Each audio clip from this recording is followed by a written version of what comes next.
अस्सलाम वालेकुम जी, मैं प्रोफेसर हसनैन अली। आज हम हाजिर हैं नए टॉपिक के साथ। हमारा जो आज का टॉपिक है वो जी एक्सरसाइज 3.3 है, chapter sets and function, chapter number 3 जो है new course of 9th mathematics का। तो एक्सरसाइज 3.3 जो है उसके अंदर वो क्या कहते हैं जी, क्वेश्चन नंबर 1 जो है, क्वेश्चन नंबर 1 के अंदर कहता है जी if for the set A, ये सेट ए जो है उसने दिया हुआ है और वो कहता है जी find the following relation in A. तो कहता है नीचे कुछ रिलेशन दिए गए हैं, वो फाइंड आउट करें जो कि रिलेशन ए के अंदर हैं, and state its domain and range, और उनकी डोमेन और रेंज डिस्कस करनी है। अब डोमेन और रेंज किन की डिस्कस करनी है? रिलेशंस की डिस्कस करनी है। ये उसने मेरे रिलेशन दिए गए हैं, पहले हम ये रिलेशन लिखेंगे फिर उनकी डोमेन और रेंज लिख लेंगे। ठीक हो गया। तो मैंने आपको रिलेशन के बारे में डिटेल समझा दिया है। मेरा नहीं हाल कि इसमें कुछ ज़्यादा इशू आने वाला है। अब ज़रा सबसे पहले देखिए जी, हमारे पास क्योंकि ये ए है सिंपल, तो हमें ए क्रॉस ए फाइंड आउट करेंगे और उसके बाद अपने रिलेशन जो है वो फाइंड आउट कर लेंगे। उसके बाद हम उनकी डोमेन और रेंज लिख देंगे। ठीक है, तो क्वेश्चन नंबर 1 जो है उसको अटेम्प्ट करते हैं। ठीक है, इसके अंदर जो सोल्यूशन है, सोल्यूशन के लिए आप लोगों ने सबसे पहले क्या करना है, पहले तो आप लोगों ने जो है वो ए क्रॉस ए फाइंड आउट करना है, क्योंकि ए क्रॉस ए फाइंड आउट किए बगैर हम कुछ भी नहीं कर सकते। ए क्रॉस ए, तो ए हमारे पास क्या बन जाएगा जी, 1 2 3 एंड 4 क्रॉस 1 2 3 एंड 4। तो A cross A is equal to, अब देखें जी 1 का 1 के साथ रिलेशन बन जाएगा, बाइनरी रिलेशन, सॉरी अपना ऑर्डर पेयर। 1 का 2 के साथ ऑर्डर पेयर बन गया, 1 का 3 के साथ ऑर्डर पेयर बना, एंड 1 का 4 के साथ ऑर्डर पेयर बना। अब इसी तरह 2 का 1 के साथ ऑर्डर पेयर बन गया, 2 का 2 के साथ ऑर्डर पेयर बना, 2 का 3 के साथ ऑर्डर पेयर बना, एंड 2 का 4 के साथ ऑर्डर पेयर बना। इसी तरह 3 का 1 के साथ ऑर्डर पेयर बन गया, 3 का 2 के साथ ऑर्डर पेयर बना, 3 का 3 के साथ ऑर्डर पेयर बना, और 3 का 4 के साथ ऑर्डर पेयर बन गया।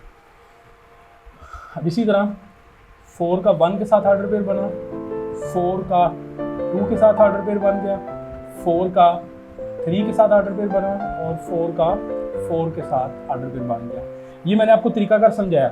इसका फर्स्ट एलिमेंट पकड़ के इन चारों के साथ ऑर्डर पेयर, फिर इसका सेकंड एलिमेंट पकड़ के चारों के साथ ऑर्डर पेयर, फिर इसका थर्ड एलिमेंट पकड़ के चारों के साथ ऑर्डर पेयर, फिर इसका फोर्थ एलिमेंट पकड़ के चारों के साथ ऑर्डर पेयर। ठीक है, तो अगर आप ए क्रॉस ए की कार्डिनैलिटी की बात करते हैं तो वो 2 पावर 16 बन जाएगी। लेकिन हमने इसकी कार्डिनैलिटी डिस्कस नहीं करनी। हमने क्या डिस्कस करना है, हमने ये वाला बाइनरी रिलेशन इसमें से लिखना है। तो इसमें से जो आपका फर्स्ट बाइनरी रिलेशन जो देखिए वो क्या बन जाएगा, वो आपके पास क्या है जी, x such that x is equal to y. आप लोगों ने वो वाला बाइनरी रिलेशन लिखना है जिसमें एक्स और वाई की वैल्यू बराबर है, एब्सिसा एंड ऑर्डिनेट बराबर है। इसमें देखें एब्सिसा एंड ऑर्डिनेट बराबर आ गया, और इसमें देखें एब्सिसा एंड ऑर्डिनेट बराबर आ गया, और ये वाला ऑर्डर पेयर जो है इसमें एब्सिसा एंड ऑर्डिनेट बराबर आ गया, और उसके बाद ये वाला ऑर्डर पेयर जो है जिसमें एब्सिसा एंड ऑर्डिनेट बराबर आ गया। तो ये आपका जो रिलेशन है वो क्या बन जाएगा, 1:1 1 2 2 3 3 एंड 4 4। लो जी, ये आपका बाइनरी रिलेशन आ गया। अब आपके पास, आप इस बाइनरी रिलेशन की आप डोमेन लिखेंगे। डोमेन जो है, अब आपके पास ये वाला रिलेशन जो है इसको हमने लेट नहीं वैसे किया हुआ किसी के बराबर भी। ठीक है, तो इसकी डोमेन जो है वो किसके बराबर आ जाएगी, 1 2 3 एंड 4, 1 2 3 एंड 4। ठीक हो गया। अब इसकी रेंज जो है वो किसके बराबर आ गई, वो भी हमारे पास 1 2 3 एंड 4, 1 2 3 एंड 4। लेकिन हमने रिलेशन भी लिखा और उसकी हमने डोमेन एंड रेंज जो है उसको भी हमने डिस्कस कर लिया। अब इसी तरह मैं सेकंड रिलेशन जो है वो लिखता हूँ, और सेकंड रिलेशन के अंदर देखें जी वो क्या कह रहा है जी, सॉरी थर्ड रिलेशन के अंदर क्या कह रहा है जी, एक्स प्लस वाई अगर आप एब्सिसा और ऑर्डिनेट दोनों को जमा कर दें और उनकी वैल्यू 5 से छोटी आए। ठीक हो गया। अब देखें 1 + 1 क्या है, 2, 5 से छोटा, 1 प्लस, बल्कि साथ साथ लिखते चलते हैं, 1 1 1 2 अब इनको ऐड करेंगे तो ये 5 से छोटा 1 3, अब 1 और 4 को ऐड करेंगे तो ये 5 बन जाएगा, मतलब 5 से छोटा नहीं रहा, तो लिहाजा ये हमारे पास नहीं है। अब 2 1, उसके बाद 2 2, उसके बाद 2 3 2 4 3 1 आ जाएगा, उसके बाद आपके पास 3 3 3 4 4 1 4 2 4 3 4 5।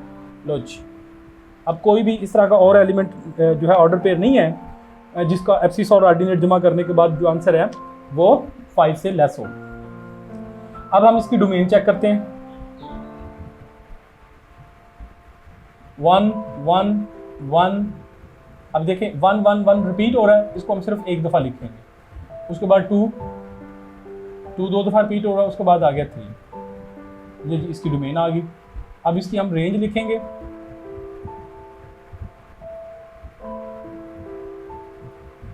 रेंज के अंदर 1 2 3 1 2 3, आगे फिर 1 2 3 1 2 3 1 2 1, तो फिर वही रिपीट हो रहे हैं, लिहाजा उनको लिखने की जरूरत नहीं है।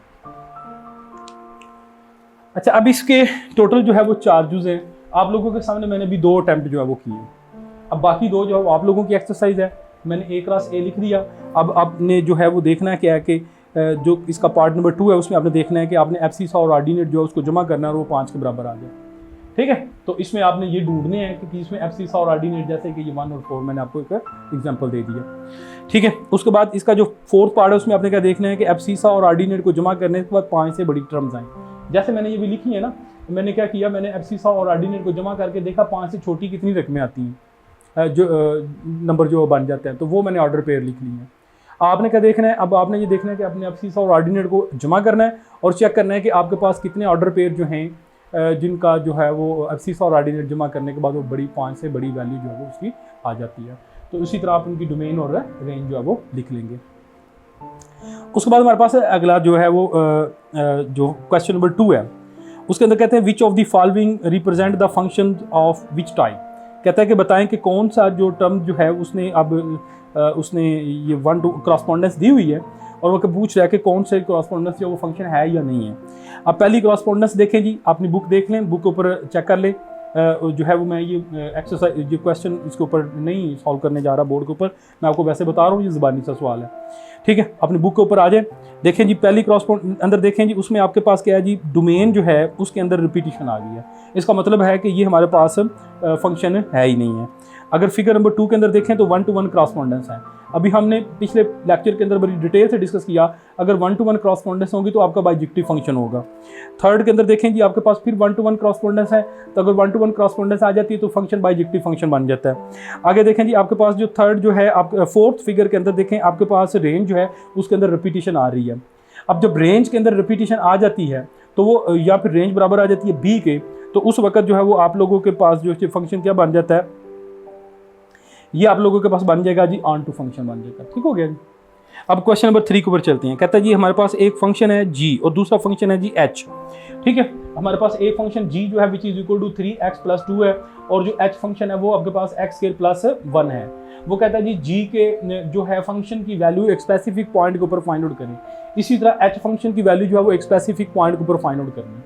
तो हमने क्या करना है, देखिए जी हमारे पास जहाँ पे जो वेरिएबल x है उसकी जगह हम 2/3 जो है वो रिप्लेस करेंगे और इसको सॉल्व करके उस स्पेसिफिक पॉइंट के ऊपर अपने फंक्शन की वैल्यू जो है फाइंड आउट कर लेंगे। अब इसी तरह यहाँ पे देखें जी हमारे पास जो x जो है वेरिएबल जो है उसकी वैल्यू -4 गिवन है। जब हम इसकी वैल्यू इसमें -4 पुट करके इसको सॉल्व करेंगे तो इस स्पेसिफिक पॉइंट के ऊपर हमारे फंक्शन की जो वैल्यू जो है वो आ जाएगी। तो अब मैं कैलकुलेट करता हूँ, ज़रा देखते हैं। ये हमारे पास क्या बन जाएगा जी, g ऑफ 2/3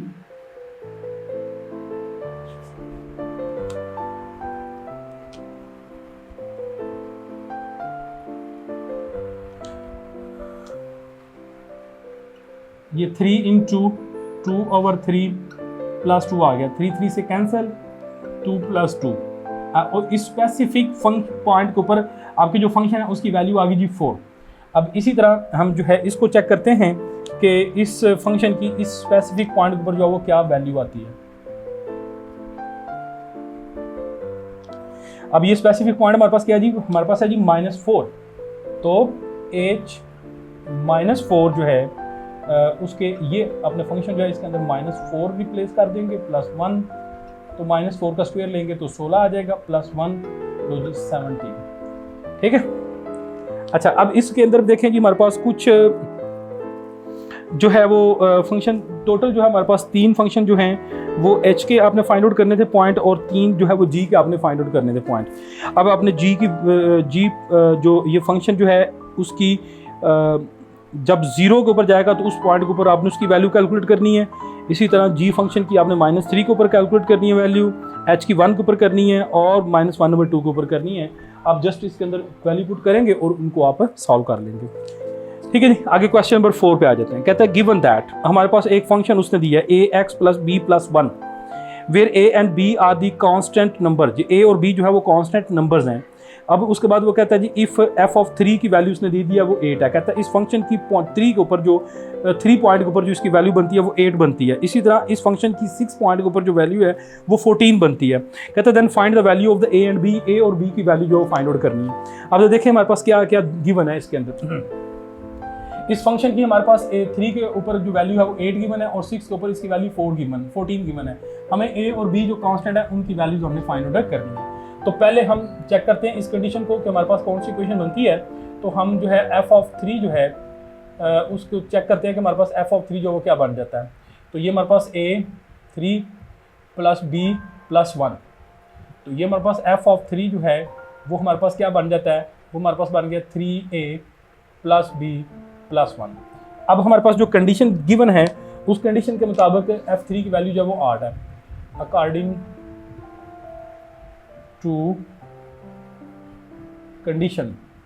अब कंडीशन के मुताबिक f(3) जो है उसकी वैल्यू क्या बन गई थी 8, तो मैं इसको 8 से रिप्लेस कर देता हूँ। ये 3a + b + 1 ये इधर आके क्या हो जाएगा, माइनस होगा, तो ये बन जाएगी equation 3a + b = 7। That's equation number 1। अब इसी तरह हम इस फंक्शन की वैल्यू चेक करते हैं, हमारे पास क्या बन जाती है 6 के ऊपर। तो f6 जो है उसके ऊपर हम चेक करते हैं, ये बन जाएगा 6a + b + 1। अब हमारे पास कंडीशन जो है, जो कंडीशन है उसके मुताबिक अकॉर्डिंग टू कंडीशन। अब कंडीशन के मुताबिक जो है हमारे पास f(6) की वैल्यू 14 आ जाती है। तो f(6) की जगह हम उसकी वैल्यू पुट कर देते हैं 14। तो 14 = 6a + b + 1, 1 इधर आकर माइनस हो जाएगा, तो ये बन जाएगा 6a + b = 30। That's equation number 2। अब हम इक्वेशन नंबर 1 और इक्वेशन नंबर 2 जो है उनको हम सॉल्व करते हैं और अपने वेरिएबल जो उनकी वैल्यू फाइंड आउट कर लेंगे। तो हम क्या करते हैं, सब्ट्रैक्ट कर लेते हैं। सब्ट्रैक्ट करना है किसको, इक्वेशन नंबर 1 और 2 को। ठीक है, अब 1 में से 2 कर दें या 2 में से 1 कर दें। Subtract 1 and 2। ठीक है जी, तो अब सब्ट्रैक्ट करने के बाद हमारे पास क्या बन जाएगी, ये 3a + b = 7। ये हमारे पास क्या बन जाएगा 6a + b = 13। जब आपने सब्ट्रैक्ट करना होता है तो नीचे वाली इक्वेशन के साइन चेंज कर देते हैं, दैट इज b से कैंसिल हो जाएगा, ये बन जाएगा -3a = अब -13 जो है उसमें आपने 7 ऐड किया तो ये -6 बन जाएगा। तो यहाँ से a की वैल्यू क्या आ गई जी 2 आ गई।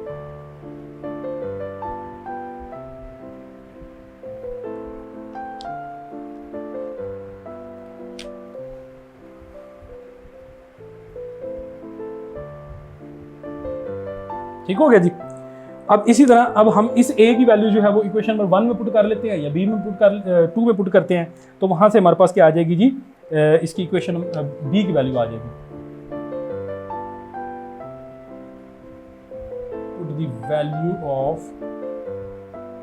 ठीक है, इसकी वैल्यू किसकी, a की, of a in equation number 2। Equation number 2 के अंदर पुट कर देते हैं। ठीक हो गया जी। तो जहाँ पे a था वहाँ पे आपने 2 रिप्लेस कर देना। तो ये क्या बन जाएगा 6 × 2 + b = 13। ये कितना बन जाएगा 12।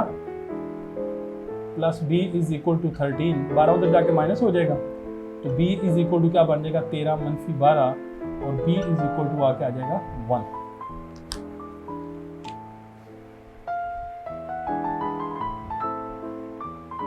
ले जी ये a और b की वैल्यू हमने फाइंड आउट करनी थी, हमारे पास a और b की वैल्यू जो है वो आ गई।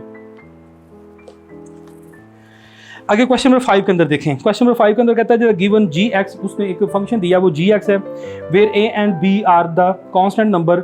अब इसी तरह उसने g -1 के ऊपर उसने उसकी जो वैल्यू है वो हमें 0 बताई हुई है और g2 के ऊपर उसने उसकी वैल्यू 10 बताई हुई है। Find the value of the a and b, the same question, do yourself, best of luck. आगे क्वेश्चन नंबर 6 के अंदर कहता है the consider the function defined by f of x। ये फंक्शन है, उसने f ऑफ x दिया गया, उसकी value 5x + 1। If f of x is equal to 32 then find the value of the x की वैल्यू फाइंड आउट। अब उसने एक ही वेरिएबल है उसमें और एक ही पॉइंट पे उसने उसकी वैल्यू दी है और कह रहा है उसको सॉल्व कर ले। ये पहले की निस्बत भी आसान क्वेश्चन है। अब हमारे पास f ऑफ 32,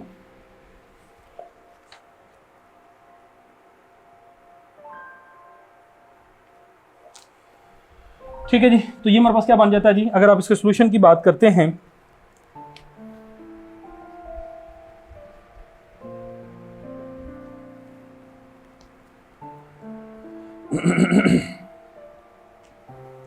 तो ये हमारे पास क्या बन जाएगा जी, f of x is equal to 5x + 1।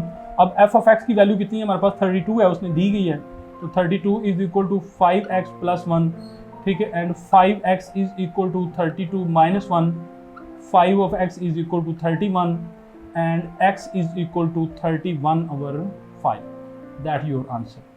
ठीक हो गया। और क्वेश्चन नंबर इसका जो लास्ट क्वेश्चन है क्वेश्चन नंबर 7 के अंदर क्या कहता है जी, कंसीडर द फंक्शन, उसने एक फंक्शन दिया है where c and d are the constant, if f of 1 and f of 2 is equal to 10 then find the value of the अपना c and d। it is just like same like the question 4 and the 5, do yourself। ठीक है, तो इसी तरह हमारे पास ही chapter number 3 जो है वो कंप्लीट हो गया। अब हमारे पास इस चैप्टर की जो एक्सरसाइज है, रिव्यू एक्सरसाइज जो है, मैं अभी इसको सर्च आउट कर रहा था और मैंने देखा है कि इसकी जो रिव्यू एक्सरसाइज है वो बहुत ज़्यादा रिच है।